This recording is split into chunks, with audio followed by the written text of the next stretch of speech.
I'm the reviewer. I review you. This is my partner, Mr. It. Patreon requested a review today, the Wrestling with Regret review, WCW Invades Baywatch. Some weeks ago, the wrestling world lost one of its all-time legends, one of the best big men to ever set foot in the ring. The man called Vader. No. Not James Earl Jones! No!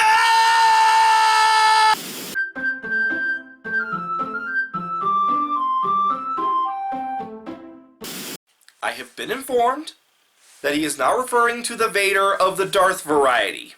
So upon hearing the news of Big Van Vader, how did I choose to honor his memory? Did I fire up my computer and watch some of his classics with guys like Sting, or Cactus Jack, or Ricky Chosu?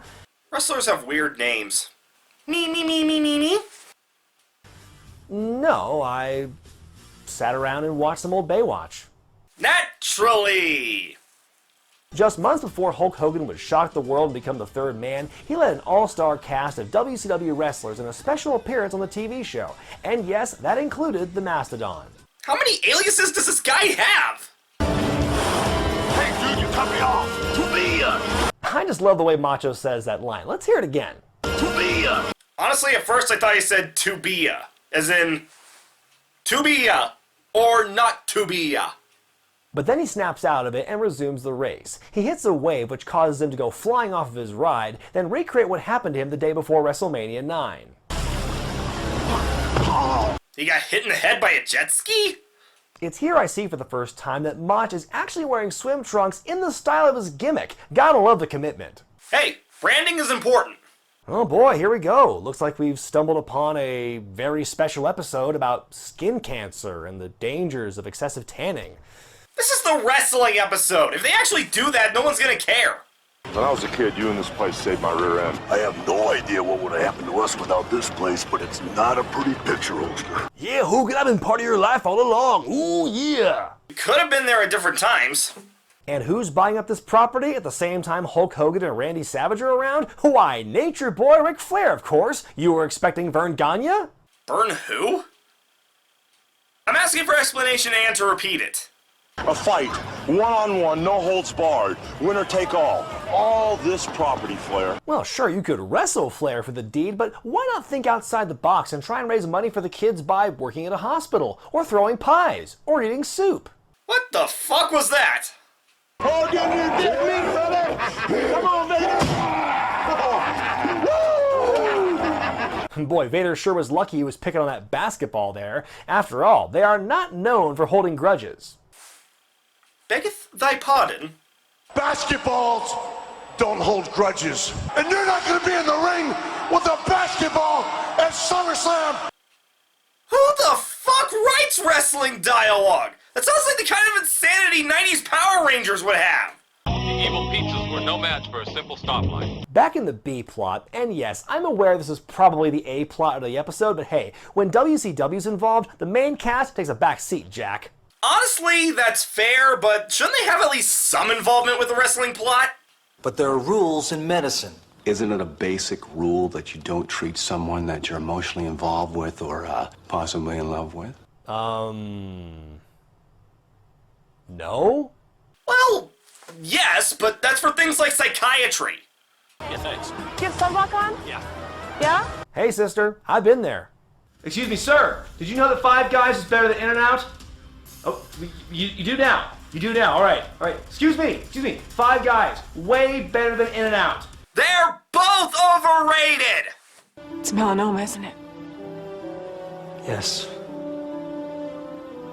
Oh, shit. Wow, that's certainly a downer. How are we going to rebound from this? For the boys club! For the boys! Oh, yeah! Hey, now you're talking. Yeah, talking about emotional whiplash. In reality, this footage was shot during Bash at the Beach 1995, which actually took place on the sands of Huntington Beach, California. Wait, they used stock footage for the fight? This really is Power Rangers! Then in the main event, Hogan and Vader are in the Slim Jim cage. Seems odd for Hogan to be the one there, isn't it? Not the cage! Oh, yeah! Logic in wrestling? Ha! So the episode ends with a bad prognosis for Stephanie. But don't worry, because she wouldn't die from skin cancer. She would die after being crushed by a falling mast in a lightning storm in season 7. I'm sorry?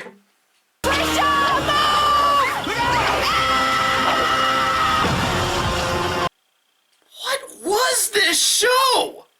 Kevin Sullivan hardly had any dialogue and was pretty useless in the episode, even though he was hard to ignore as Flair's toady. Strictly because of his tattoos. Or face paint, whatever the hell that is. And supposedly I'm not even talking about the right guy. This review was okay, I guess. The biggest problem I have with it is the apparent assumption that everyone watching is a fan of wrestling and understands who these people are and the references made. Hell, the only reason I got the Slim Jim reference is because I actually remember seeing those ads. Not great at helping out the uninitiated, but if you like wrestling, you'll probably get more out of it than we did. I'm the reviewer. You review it, I review you.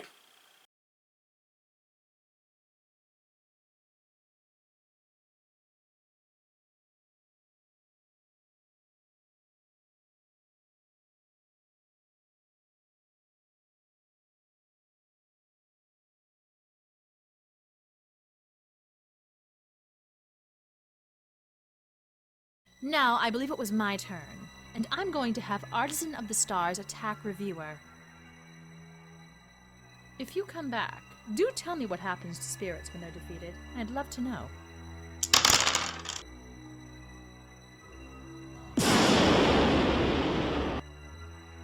What?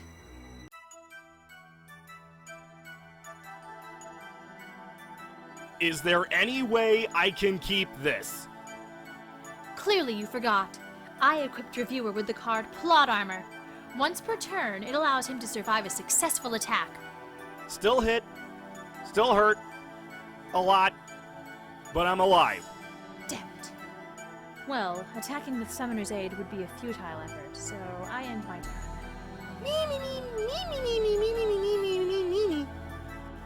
Stop helping! Great. With Artisan of the Stars out, it'll only be a matter of time before she wipes out my defenses and takes out my health. I've got to get rid of it somehow. Got it! Reviewer, I've got a plan, but it's risky. Do what you gotta do, Mystiss. I trust you. Alright. I have White Rabbit Magician cast Sink or Swim Trick.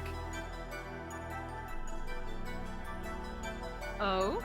That's a bold move. What's going on? On your next attack, instead of rolling the die, I flip a coin. Heads is considered a nat 20, while tails is considered a nat 1. I get it. With the Artisan's defense being as high as it is, and a nat 20 being an automatic success, this will increase our chances of hitting from 1 in 20 to 50-50. Exactly. Care to tell him what happens if he fails? Well, if it fails, you automatically get discarded. What? Well, too late now. Let's do this. Right! Reviewer, attack!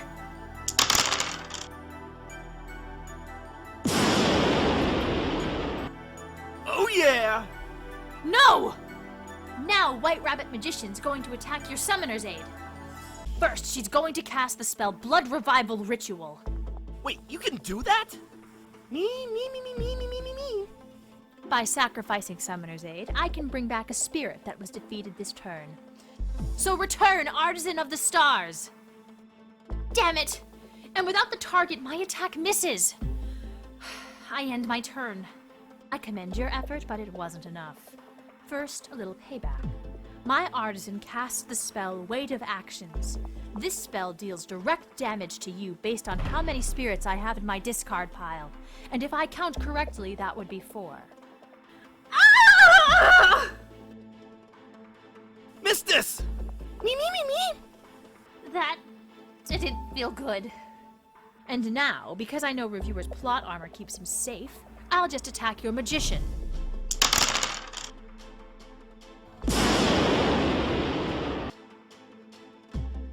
You may as well surrender. My deck is built around getting Artisan of the Stars out and keeping her on the field. Even if you manage to do the impossible and beat her again, she won't be gone for long. Certainly not long enough to take out my health. You've got nothing that can save you now. Well, we'll just see about that. It's my turn. I have reviewer cast a Deus Ex Judgment. What? Since when do you have a card like that in your deck? Since Sir Roland gave it to me before we started. Mystiss, before you begin, I'd like you to take this card. Thank you, but why? Fedora will have many contingencies, but this is the one card she won't expect. So I suggest you save it as a last resort.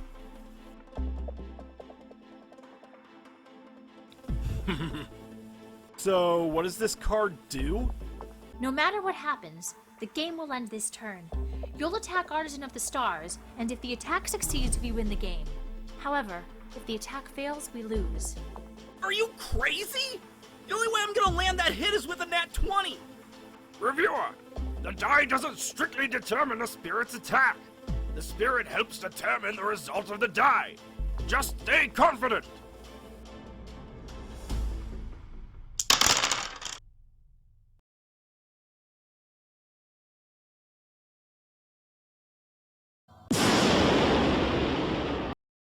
No! We did it! Me. No. This was my last chance. What do you mean? Reviewer, have you ever wondered why Vikar split his power into 3 objects? To make it harder to gather it all? Partially. The other reason is that a mortal body cannot handle that kind of magical energy forever. It took its toll on Vikar, and while it was prolonged thanks to her stay in the Timeless Waste, it has taken its toll on Fedora. Mystiss?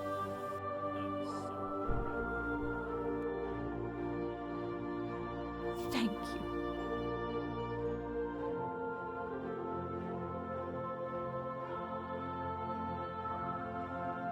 Me. This triad shouldn't exist. So, I shall merge them with yours. Won't that increase their power? Indeed, but not to a point where you need to worry about it. For now, though, go and enjoy your victory. But don't party too hard. Fedora and her expectations may be gone, but your lessons are far from over. Well, I for one am looking forward to it. They did a fine job. Indeed they did.